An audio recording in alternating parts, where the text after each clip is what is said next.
Bonsoir, bienvenue sur Agora Côte d'Azur pour l'Oreille qui gratte. L'Oreille qui gratte, c'est votre rendez-vous du rock indépendant, du rock local et des autoproductions. Une émission que vous retrouvez tous les samedis entre 20h et 21h sur Agora Côte d'Azur. Agora Côte d'Azur, tout comme l'Oreille qui gratte, sont très présents sur Internet et sur les réseaux sociaux. agoracote-d'azur.fr, c'est notre site Internet. La station est aussi présente sur Facebook ou encore sur Instagram. L'émission L'Oreille qui gratte a son propre blog, www.l'oreillequigratte.com, www.l'oreillequigratte.com. Nous sommes aussi présents sur Facebook, Instagram et Twitter. Chaque semaine, nous recevons ici un artiste de la scène locale. Quelquefois, il y a du live dans les studios grassois de la station et quelquefois, nous discutons avec l'artiste et nous écoutons ses productions. Ce soir, nous recevons Zelba. Bonsoir. Bonsoir. C'est toi, on a choisi l'interview puisque ta musique est très très difficile à refaire en live. Oui. Il y a beaucoup de machines. C'est électronique. Oui. C'est ça, il y a beaucoup de machines. Donc effectivement, en live, c'est la question que je me pose en ce moment, c'est comment faire des concerts avec un ordinateur. En faisant quelque chose, quoi, parce qu'il faut être actif quand même. Ah ouais. Et puis c'est un événement vivant, il faut. Donc je vois tout ce que je peux faire. Tu réfléchis. C'est peut-être un projet pour plus tard. Alors Zelba sur scène. Oui. En attendant, nous, on a choisi la version interview plutôt que la version live pour les contraintes qu'on vient de vous expliquer. Merci d'être avec nous. On a eu une émission fantôme avec Zelba. On avait enregistré une première fois, puis finalement, on a décidé d'y revenir plus de 6 mois après. Donc, merci à toi d'avoir retrouvé les studios d'Agora Côte d'Azur pour venir passer cette heure en notre compagnie. Donc, tu es venu avec 2 coups de cœur, tu es venu avec plusieurs de tes programmes, de tes morceaux. Tu partiras sur une île déserte, on va t'interviewer, on parlera de tes projets, on parlera de tes albums, on parlera des textes, on parlera de ton univers. Enfin, on va passer un chouette moment ensemble. Enfin, souhaitons-le, mais il n'y a pas de raison. Encore merci à toi d'être là avec nous ce soir, puisque comme je dis, c'est une deuxième invitation que l'on te propose. On démarre par l'un de tes morceaux coup de cœur, Sly and l'Oreille qui gratte. Quand on écoute ton univers, c'est des choses beaucoup plus sombres que Sly and Family Stone. Sly and Family Stone, on a envie de faire un petit pas de danse. Quand on écoute Zelba, pas trop. Donc je suis un peu surpris de ce choix. Oui, oui, j'ai des influences qui sont très variées. Et ce morceau-là, c'est un de mes préférés, donc. Ouais. Je pense que c'est mon préféré de tous les temps. Ah, carrément. Ah ouais. D'accord. C'est ce groupe-là qui t'a donné envie de venir à la musique ? Non, non, j'ai commencé à l'époque, j'écoutais plutôt Nirvana. Et j'ai commencé avec une guitare, tout ça. Donc, Sonic Youth. Des trucs pas mal quand même, somme toute. Voilà. Et donc c'est ces groupes de la scène noisy, de la scène showgaze qui t'ont donné envie à ton tour de faire de la musique ? Ouais, voilà. Je me suis dit, pourquoi pas. Et le cinéma aussi qui t'a donné envie ? Ouais. D'accord. Les univers visuels. Ouais. D'accord. Ouais, beaucoup. Ouais. Je suis devenu photographe en 2006, 2007. Et donc, c'est tout mon univers, il est autour du cinéma, en gros. Un peu du rêve et... J'ai toujours été fasciné par le cinéma. D'accord, très bien. Donc un parcours somme toute déjà intéressant, puisqu'on voit que les groupes que tu aimes le plus aujourd'hui, ça groove, c'est Sly and the Family Stone. Si on écoute ce que tu fais, on va avoir des choses... On va en passer plusieurs extraits dans la soirée, bien sûr. On a des choses beaucoup plus dark et beaucoup plus instrumentales. Et tu es arrivé à la musique par la scène noisy et le désir de mettre en musique des images que tu avais dans le cerveau. Voilà. Donc ça fait quand même un sacré parcours, ça, pour arriver à ta musique à toi, très organique. Et ouais, ça fait... Donc, si on essaie de faire le parcours, la scène noisy dont tu parles, c'est les années 90. Donc à ce moment-là, fin 80, début 90, à ce moment-là, c'est en te prenant une claque en écoutant Smells Like Teen Spirit que tu attrapes une guitare et que dans la cave, tu te mets à jouer. Oui, en fait... C'est venu parce que j'ai gagné une guitare à une tombola.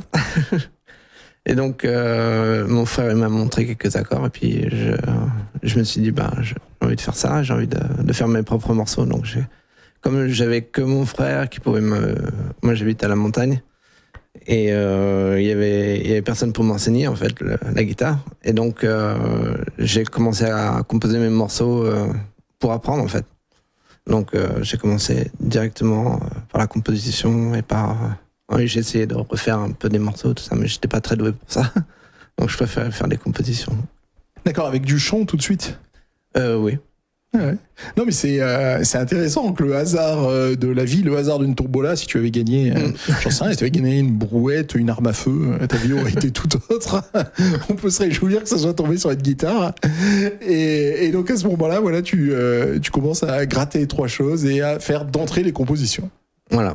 D'accord. Et donc là, on est dans les années 90, 2000 ça devait être 93, 94. Ouais, c'est ça, on est à pleine période de Nirvana, Pixies, etc. Ouais. D'accord.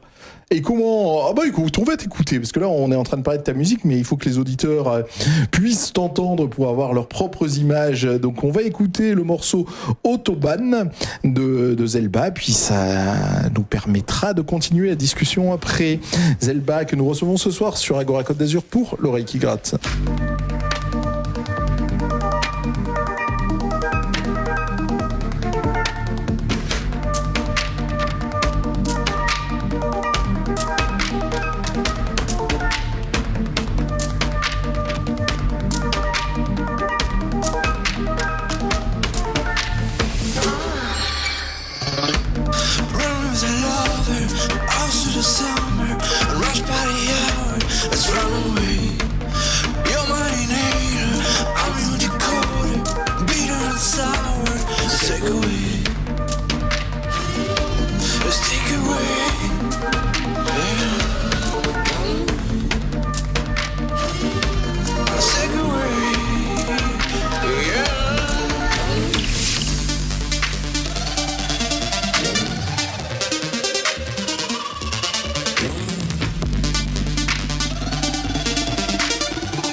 Nous recevons Zelba ce soir sur Agora Côte d'Azur pour l'oreille qui gratte. On vient d'écouter le morceau Autobahn. Autobahn, je sais que ta profession, c'est...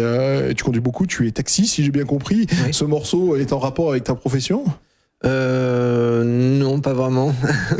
J'ai choisi ce titre parce que l'autobahn, c'est l'autoroute allemande qui est sans limitation de vitesse. Donc c'est un peu un symbole d'évasion et de liberté, quoi. D'accord, très bien. Merci. Donc on a entendu ce premier morceau qui est sur un album qui est sorti en mai 2023, si je ne me trompe pas. Mm-hmm. Voilà, cet album, on le trouve où ? Eh bien, sur toutes les plateformes de distribution. Et sur YouTube, il y a une vidéo avec l'ensemble de l'album. L'album qui s'intitule ? L'album qui s'appelle Solace en anglais, qui veut dire c'est le réconfort. Et donc voilà, il y a 14 morceaux. Je crois qu'il a été assez productif, il y a pas mal d'albums. Pour l'instant, il y a quelques EP, c'est-à-dire qu'il y a des chansons qui sont un single, quoi, qui sont simples. Donc il doit y en avoir 3 ou 4. Plus il y a un album que j'ai sorti en 2020 qui s'appelle Only Human, c'est-à-dire seulement humain. Et il y a celui-là, mais j'en ai d'autres qui sont en stock et qui sont pas encore sortis, quoi. Je te remercie de traduire à chaque fois ce que tu dis parce que je ne comprends rien à l'anglais et même les mots les plus simples je ne les comprends pas, donc ça me permet de mieux comprendre ton univers et je t'en remercie vraiment sincèrement. Entre ce qui se passe quand tu gagnes cette guitare à la tombola dans les années 90 et 2023, il s'est passé 30 ans, waouh. 30 ans, donc cette évolution de son quand même, essaie de nous expliquer comment t'es arrivé à être seul dans ta guitare à refaire du grunge, à ces choses totalement organiques. Ah bah, j'ai passé par plein de styles, j'ai toujours changé d'instrument en fait et j'ai toujours été curieux de voir d'autres instruments et à chaque fois que je change d'instrument en fait c'est à chaque fois un prétexte pour découvrir des nouveaux univers dans la musique et tout ça et ça m'intéresse toujours et du coup quand on fait de la guitare on écoute souvent du rock ou du metal ou du grunge etc. Quand on fait du piano on va écouter tel style, quand on fait du saxophone on va écouter du jazz et tout ça. Donc au fur et à mesure je me suis intéressé à plein d'instruments comme ça. Je joue d'aucun vraiment bien mais j'essaie de toucher à tout puis de m'intéresser à tout, quoi. Mais alors quand on écoute ta musique on a l'impression qu'elle est faite par ordinateur alors que là tu es en train de nous parler d'instruments, donc c'est pas du tout ça finalement. Oui et non, là il y a beaucoup d'ordinateurs, surtout sur ce morceau c'est entièrement de l'ordinateur. Ouais bah oui. Ouais. Mais il y a encore de la guitare de temps en temps, des fois des petites touches de saxophone, des fois de piano. Le piano, il y en a quasiment dans tous les morceaux, ouais. Mais je suis pas très bon à jouer. Très bien, bon allez, on va réécouter ta musique avec maintenant le morceau Player Unknown. C'est sur le même album ? Non, c'est un EP que j'ai sorti il y a quelques années, c'était en 2018. D'accord. Eh bien, on t'écoute tout de suite sur Agora Côte d'Azur pour l'oreille qui gratte. Agora Côte d'Azur.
Alors, on reçoit Zelba ce soir sur Agora Côte d'Azur pour l'oreille qui gratte. On vient d'écouter le morceau Player Unknown, un morceau qui est sur un EP de 2018, mais donc, comme je disais, il y a un album qui est sorti en mai 2023. Tu me redonnes le titre, s'il te plaît?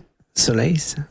Et donc ce EP 2018. Voilà. D'accord. 2018. Mais donc, tu as dit qu'il y avait un autre album qui existait et pas mal de EP et plein de morceaux dans ton ordinateur encore à ce jour. Donc, Ouais. Une aisance de composition réelle? Oui, dès que j'ai une idée, je commence et puis et j'en ai plein comme ça. Sur l'ordinateur, là, j'ai compté depuis 2017, il y a un peu plus de 350 morceaux. Ah oui, bah d'accord, oui. Ah, c'est immense, hein. Ouais. C'est immense. Si demain tu décèdes, ce que nous souhaitons pas, il y aura plein d'albums posthumes et tout, là, ils se régaleront, Ouais, peut-être. les managers. Hein. Il y a beaucoup de débuts de morceaux, donc il y a juste deux accords ou un son qui me plaît, et puis je le garde pour plus tard. Je passe mon temps comme ça à passer d'un morceau à l'autre et rajouter une petite idée, changer d'orientation. Dès que je bloque un petit peu, je change de morceau. Donc c'est comme ça que du coup, j'ai plein de morceaux qui sont commencés, il y en a plein qui sont pas terminés. C'est génial, 350 morceaux, c'est complètement dingue. Mais comment se passe la sélection quand tu sors un album? Comment tu te dis, tiens, je vais en prendre 12 parmi les 350? En général, c'est parce que comme j'ai ce procédé-là, au bout d'un moment, il arrive des morceaux qui arrivent, qui me semblent terminés. Donc je suis assez satisfait. Donc je les peaufine un petit peu, je rajoute des détails, tout ça, les transitions, et puis j'envoie. Voilà, 350 morceaux, je suis vraiment épaté de ce que tu es en train de nous dire, même si j'ai bien compris qu'il y en a, c'est que des maquettes qui sont pas finies, etc.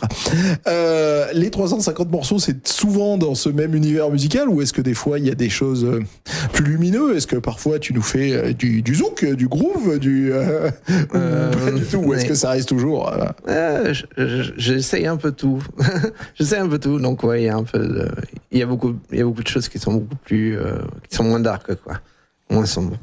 Mais quand sur ces 350 morceaux, à chaque fois, c'est une musique, ou à chaque fois tu as des textes qui viennent se mettre dessus? Non, j'ai pas forcément les textes dessus. J'essaie de faire un effort parce que on me dit souvent que les morceaux qu'on préfère de moi, c'est les morceaux où je chante dessus. Moi, je suis pas fan de ma voix, mais je fais cet effort dans ce sens-là. Et j'ai toujours eu envie de savoir chanter, donc j'essaye. Ta voix qui est retravaillée, qui est cachée, ou c'est vraiment cette voix que tu as? Oui, là sur les deux morceaux qu'on a entendus, il y a des effets bien sûr, mais sinon c'est ma voix, ouais. D'accord. On peut imaginer, enfin en tout cas moi j'imaginais que tu pouvais avoir quand même une petite gêne vis-à-vis de la voix, parce qu'il y a un côté très instrumental, on le ressent, et aussi parce que le morceau que l'on va écouter, I Like You Anyway, est chanté par Daniela. Donc je me suis dit que s'il y avait des featuring, c'est bien qu'effectivement t'étais pas forcément hyper à l'aise et que tu demandais à tes copains de t'aider. Alors parle-nous de Daniela. Eh ben, Daniela, c'est l'ami de mon meilleur ami, David, ils habitent à Reims, et je les connais depuis 1998. Donc, c'est David qui est venu me voir, et donc, Daniela, c'est la femme de David. En 2022, elle est venue pour faire un peu de musique avec moi, comme on fait de temps en temps. Et il y avait ce morceau qui était parmi tant d'autres. Et j'ai proposé, elle a bien accroché dessus, donc elle a essayé de chanter, puis en un quart d'heure, elle a chanté le truc, et puis c'était... Et ça vous a plu, et ça l'a fait. Et ce morceau, I Like You Anyway, est disponible sur un album ? Il est disponible sur l'album qui est sorti en mai, Soleil. D'accord. Bon, très bien. On écoute ce morceau, Zelba, en duo avec Daniela, pour l'oreille qui gratte sur Agora Côte d'Azur.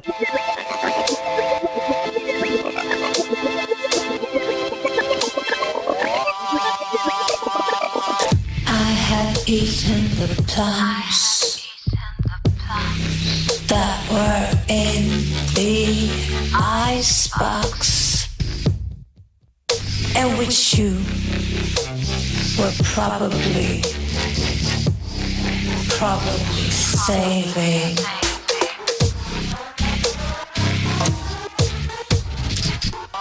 For breakfast. I like you anyway.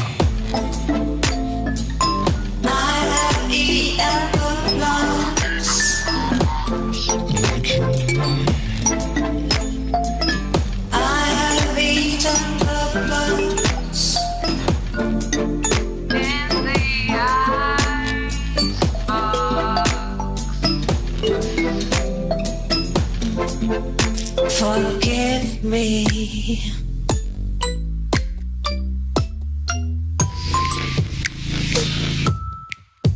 They were delicious, so sweet, delicious, and so cold. Delicious. I have eaten the plums. Delicious. I have eaten the plums that were in the icebox, and which you were probably saving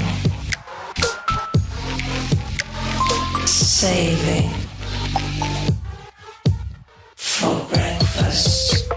I like you anyway.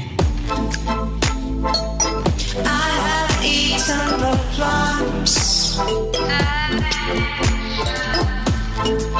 So sweet, so sweet, and so cold.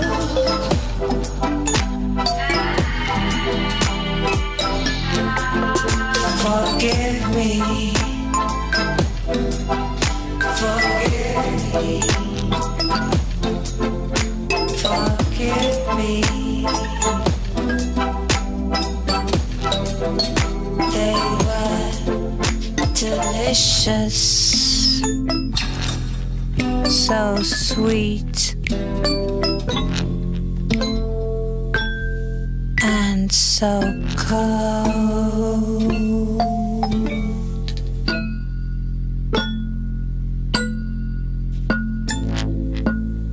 Zelba que nous recevons ce soir sur Agora Côte d'Azur pour l'oreille qui gratte. Donc on vient d'écouter un morceau donc qui est disponible sur ton album qui est sorti au mois de mai 2023.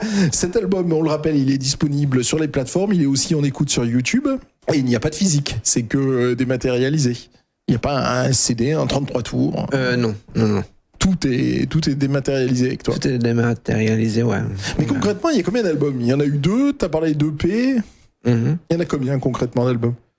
En fait, il y en avait un de 2012, je crois, dont je suis pas vraiment fier. je regrette un petit peu cet album. C'était pendant... il y avait tout un élan de dubstep et tout ça, donc je voulais être dedans. Et puis, donc j'ai fait cet album et je suis pas très content. Il y a quelques morceaux que j'aime bien, mais j'ai tendance à l'oublier, celui-là. Oui, bah. Mais tu n'es pas obligé de le rendre disponible, d'ailleurs, si tu en as Oui, mais c'était pas la même maison de Ouais, distribution. à l'époque, c'était. Donc, il fallait que je reprenne contact avec eux pour les enlever. Ah ouais, d'accord. Donc il y a un album en 2012, ensuite un en 2020 et 2023. C'est ça. D'accord. Et quelques EP par-ci par-là. Voilà. D'accord. Bah écoute, très bien. Sur les 350 morceaux qui sont quelque part dans ton ordinateur, il y existe 3 albums. Là, je pensais vaguement à du trip-hop en écoutant le morceau I'd Like You Anyway. Je pensais à... Ça n'a peut-être rien à voir, mais je pensais à Tricky, qui faisait souvent chanter Martina. Et j'avais un peu ça en tête. Donc, ces sons aussi des années 90. Hein. Donc, effectivement, j'insiste sur Tricky, parce que Tricky, c'est quand même vachement dark. C'est beaucoup plus dark que Massive Attack ou Portishead. Mais ces sons-là, justement, ça a pu te plaire, parce que le trip-hop, ça vient quand même de la culture rock, tout en ayant rajouté plein de sons urbains. Donc, est-ce que toi, ça te parle, Tricky? Est-ce que ça te parle? Tricky, je connaissais pas avant la dernière émission, en fait. Ah, je t'en avais déjà parlé. Oui. Ah mince. La dernière fois, Comme oui. quoi, je suis fidèle à moi-même, mais. Et du coup, j'ai écouté un petit peu. Et c'est vrai qu'il y a quelque chose, mais en fait, mes influences, non, c'était pas par lui. Mais j'écoutais beaucoup de Massive Attack, mais beaucoup de Nine Inch Nails, beaucoup de Oui, Marilyn Nine Inch Nails, tu as Manson. raison, on le sent. Tu as raison. Ouais. Et ouais, ça, on le sent quand même. Ouais. Dans ma manière de chanter, surtout. J'ai beaucoup pris de Trent Reznor. Mais Nine Inch Nails qui a un gros son mais qui reste un groupe ultra mélodieux en même temps. Moi j'adore ce groupe, Nine Inch Nails, je l'écoute pas assez. Hein, on devrait tous s'obliger à écouter un album de Nine Inch Nails par semaine. Voilà, enfin, ça mettra un de mes projets dans ma vie. Mais il y a un côté mélodieux, donc justement toi ça part la mélodie. Si tu devais te retrouver tout nu avec une guitare, tu serais capable de refaire les morceaux que tu nous proposes? Oui. Ouais, donc ça veut dire qu'il y a une base mélodique réelle. Oui. Ouais, en général, c'est basé sur la guitare parce que c'est la guitare que j'ai tout le temps à côté et puis je me lance dessus en général. Ouais. D'accord. Parce qu'on le ressent pas trop, malgré tout à l'écoute, on ressent pas cette base. Alors tu as dit que tu venais de la guitare, tu nous expliquais le coup de la tombola. J'adore l'anecdote avec ton frère. Enfin, ton parcours est génial. Mais donc tu as joué plein d'instruments de musique, mais pour autant on le ressent pas. Pour autant, ce que l'on ressent, c'est l'ordinateur. Ouais. Donc je suis étonné, mais en bien. Ouais. En fait, depuis 2010, 2012, j'ai commencé à m'intéresser vraiment au synthétiseur et donc j'ai appris à chaque fois, c'est un peu la même histoire. Quand je prends un instrument, j'essaie de l'apprendre, j'essaie de comprendre et de vraiment explorer tout le milieu qu'il y a autour de ça. Et donc le synthé, c'est vraiment très très très large parce qu'il y a effectivement, il y a tous les instruments, il y a l'orchestration, etc. Et ce qui fait que ce qu'on disait en ouverture d'émission sur des projets de concert, vu que tu pars de la guitare et que tu pars des mélodies, les projets de concert sont tout à fait envisageables, puisque c'est ça qu'on attend dans un concert, hein. C'est d'avoir des chansons. Oui. Donc tu pourrais les reproduire avec des instruments. Oui. Donc on a hâte de voir ça. Allez, la prochaine fois que tu viens, on parlera de tes concerts. On va écouter un 4e morceau, Solace, je sais comment on prononce. Solace, Zelba, que l'on reçoit ce soir sur Agora Côte d'Azur pour l'oreille qui gratte. Agora Côte d'Azur.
recevons Zelba ce soir sur Agora Côte d'Azur pour l'oreille qui gratte. L'oreille qui gratte, c'est tous les samedis entre 20h et 21h sur Agora.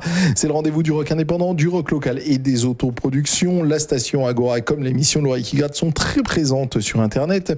agoracôtedazur.fr. Agora est présente sur Facebook, sur Instagram. L'oreille qui gratte, notre blog, c'est www.l'oreillequigratte.com et on est aussi présent sur Twitter, Instagram ou Facebook. Vous rajoutez un hashtag l'oreille qui gratte, on est absolument partout. Zelba, je pose la question au mauvais moment, puisque à chaque fois quand je reçois les invités, et tu connais le déroulement d'une émission de l'oreille qui gratte, je veux parler des textes, et là je te fais parler des textes après qu'on ait écouté un morceau instrumental. C'est quand même ballot. Mais d'une manière générale, qu'est-ce que tu racontes dans tes morceaux? En général, c'est des histoires un peu... c'est des fantaisies, d'histoires d'amour.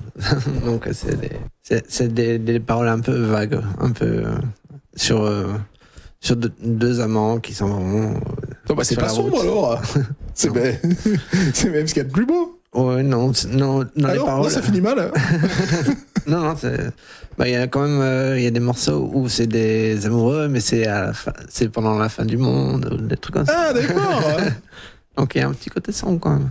Mais tu parlais de ton goût pour les films et de la musique de film. Je pense qu'on avait déjà parlé de musique pour les jeux vidéo aussi avec toi. Oui. Oui, ça fait partie des choses où tu en as fait, où tu aimerais en faire. Eh ben, j'aimerais créer mon jeu vidéo en entier. Donc pour l'instant, j'apprends encore sur des moteurs de recherche qui font partie d'autres jeux en fait. Et donc j'ai fait une carte sur un des jeux qui s'appelle Dying Light et donc qui a bien marché et donc ça m'a encouragé à m'intéresser à cet univers-là qui rassemble un peu tout ce que j'aime. La musique, la photographie, le jeu vidéo. Oui, et puis souvent, souvent sur les jeux vidéo, peut-être que ça a changé depuis l'époque où j'y jouais, mais les musiques étaient globalement assez insupportables. Enfin, moi, je les aimais pas. Donc, peut-être que ça a évolué, ou peut-être que justement, tu pourrais apporter une plus-value immense en mettant une musique en fin. Ouais, il y a beaucoup de jeux vidéo. Ça a beaucoup changé depuis les années 90, ça devait être les années 90 moi où j'y jouais, mais bah oui, maintenant il y a de tout, il y a vraiment des bandes sonores qui sont exceptionnelles quoi, qui sont vraiment très belles et puis qui ont été faites par des grands artistes. Cite-nous des noms des bandes sonores de quel jeu, et je pense qu'il y en a qui comprendront, moi non, mais je suis sûr que certains de nos auditeurs moi j'aime beaucoup Fallout, j'aime beaucoup la musique de Crysis et la musique de Dying Light, elle est très bien aussi. Et il y en a plein, il y en a tellement que je... D'accord. Mais non, mais je te dis, moi, ça me parle pas, mais je suis sûr que certains de nos auditeurs, ça leur parlera. Tu parlais de musique de film aussi. Effectivement, ça fait peut-être plus musique de jeux vidéo, mais une musique de film. Et voilà, quelles sont les musiques de film qui, toi, t'ont dit waouh? J'avais beaucoup aimé la musique qu'avait faite Neil Young. Il avait fait la musique pour Deadman. Ouais, de Jarmusch. Ouais, qui est le film que j'emporterai. Ah bah, bientôt on va arriver à l'île déserte, mais déjà tu nous le spoil. Voilà. Et sinon j'adore Hans Zimmer, qui a fait la musique de Interstellar et plein d'autres. Il a fait Inception, tout ça. Donc ouais, c'est formidable. Son univers est incroyable. Mais aussi des choses qui sont très différentes. J'aime beaucoup Marvin Gaye, il y a le film What's Going On, mais aussi plein d'autres choses. J'aime bien aussi quand c'est utilisé d'une manière différente, quand le morceau n'est pas forcément fait pour le film et que ça a été utilisé comme Tarantino il le fait dans ses films. Oui, tout à fait. Ouais. Il donne des relectures de morceaux qu'on avait souvent oubliés. Tu as parlé de Marvin Gaye, justement, on va l'écouter. What's Going On, c'est l'un de tes choix, Zelba, que l'on reçoit ce soir sur Agora Côte d'Azur pour l'oreille qui gratte.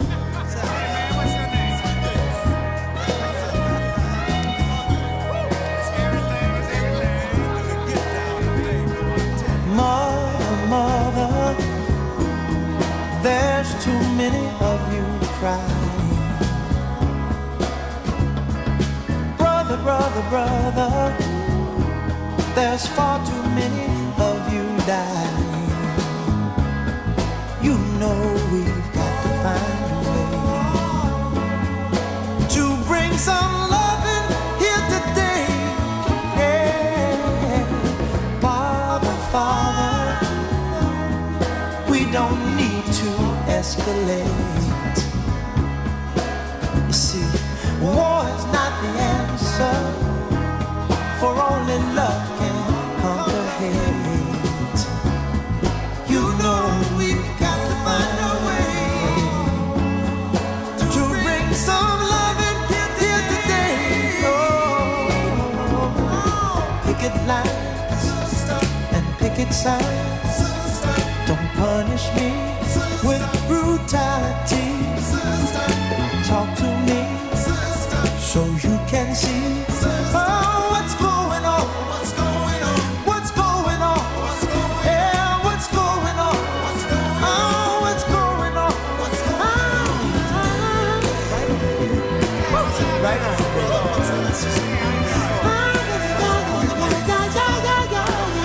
Hey man, what's your name? Right on. Right on. Right on. Everything.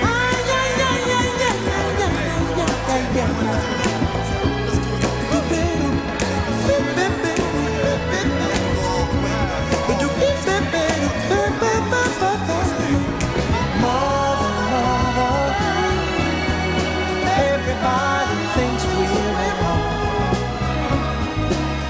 Oh, but who are they to judge us? Simply cause our hair is long.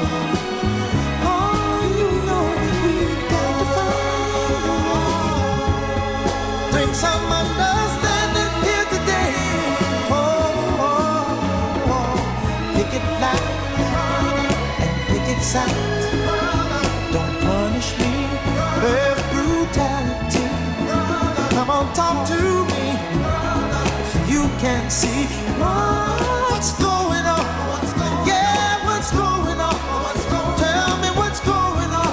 I'll tell you what's going on. Ooh. Right on. Right on.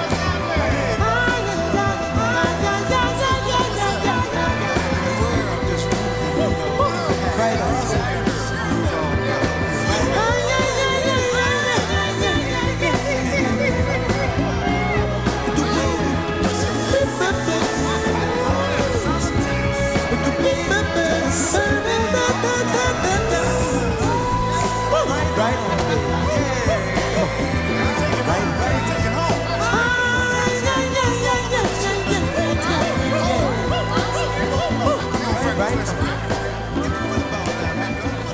What's Going On, Marvin Gaye, un des choix de Zelba que l'on reçoit ce soir sur Agora Côte d'Azur. Effectivement, moi je suis quand même surpris de tes choix.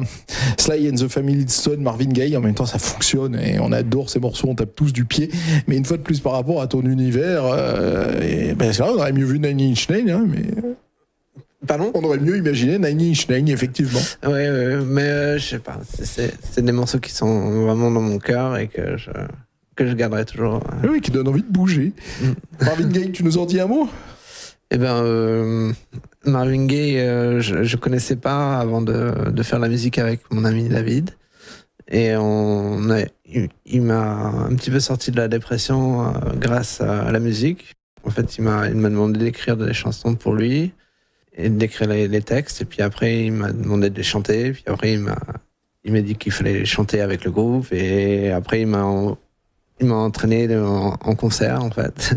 Et on a fait une tournée, on a été à Paris, en Berlin, à Reims. Et donc, le rapport, c'est que lui, il me donnait c'est lui qui m'a fait découvrir Marvin Gaye, en fait. Et parce qu'il voulait que j'écoute des choses comme ça pour m'inspirer, en fait. Donc, ça veut dire qu'avant 2012 et ton premier album solo, il y a eu plein de choses, et il y a eu plein de choses avec ce David. Voilà. Donc on n'en a pas parlé ce soir, on a parlé de sa femme, Daniela, mais on n'a pas parlé de David, donc j'ai l'impression, si je refais ton parcours, qu'entre la guitare que tu as gagnée à la Tubola 2012, il s'est passé plein de choses avec David. Ouais. Bah oui, depuis 1998, il est venu me trouver dans mon appartement où je faisais de la musique avec mon sampler. Donc il avait entendu dire que je faisais de la musique, donc il est venu s'intéresser. Puis depuis, on s'est lié d'amitié et on a fait de la musique ensemble assez souvent. Et puis avec sa famille du coup, avec son fils Ernst Philippe, on a fait plein de morceaux et il y en a un dans l'album là, qui s'appelle Ordinary Show. Et il fait son groupe aussi de son côté sur Paris. C'est bien qu'on ait parlé de David, qu'on l'ait cité, parce qu'il semble tellement important dans ton parcours musical que c'est bien qu'on ait pensé à parler de lui. Tu pars sur une île déserte. Sur cette île déserte, tu as le droit d'apporter un disque, un livre et un film. Lesquels? L'île déserte, sur l'oreille qui gratte. Et alors, s'il y a le choc que d'un seul, je vais prendre le disque, je vais garder Zakir Hussain, l'album il s'appelle Making Music. Je ne connais pas. C'est de la musique indienne, ça n'a rien à voir avec ce que je fais. Ouais. Mais c'est un album que je trouve parfait, sur tous les plans, et que je peux écouter pour toujours. Donc, quand je me dis, si je pars sur une île déserte, peut-être que je pourrais jamais écouter un autre disque. Donc celui-là, je sais que je m'en lasserai jamais. Pour le film, oui, le film, on le connaît, hein, c'est Jim Jarmusch. C'est Dead Man. Voilà, avec la musique de Neil Young. Et tu nous en dis un mot quand même? Ouais, je connaissais pas du tout Jarmusch, et à l'époque, j'avais 16 ans, je crois. Je peux pas te dire. Je crois que c'était en 1996 qui est sorti, ou peut-être un peu plus tard, non? Je sais plus. Et en tout cas, ça a été vraiment une révélation, quoi, de voir le talent de Jim Jarmusch, vraiment arriver à donner de l'humour et tout ça dans une atmosphère qui est complètement incroyable, quoi, qui est unique, quoi. Non, mais c'est vrai que c'est un grand réalisateur. Et le livre, hein? Et le livre, j'avais pensé à l'encyclopédie, toujours. Prendre une encyclopédie la plus complète possible. Très bien, merci Zelba, on est arrivé au terme de cette émission, donc merci d'avoir passé cette heure en notre compagnie, merci d'avoir fait la route pour venir nous retrouver puisque tu habites dans l'arrière-pays niçois, tu n'habites pas à côté, donc merci à toi, on espère te revoir bientôt à l'oreille qui gratte pour que tu nous parles de tes projets live puisque ça semble être ce vers quoi tu as envie d'aller, et on va se quitter en écoutant encore un de tes morceaux qui est... Si je mets les lunettes, j'y arrive. Ether's Ride. Ouais, Ether's Ride. Très bien, c'est sur l'album? Oui, c'est sur l'album aussi. D'accord. Qui est sorti. Je te remercie d'être venu jusqu'à nous. Bye bye. On se retrouve samedi prochain pour une nouvelle émission de l'oreille qui gratte entre 20h et 21h. Encore un immense merci, Zelba. Accord à côté sur...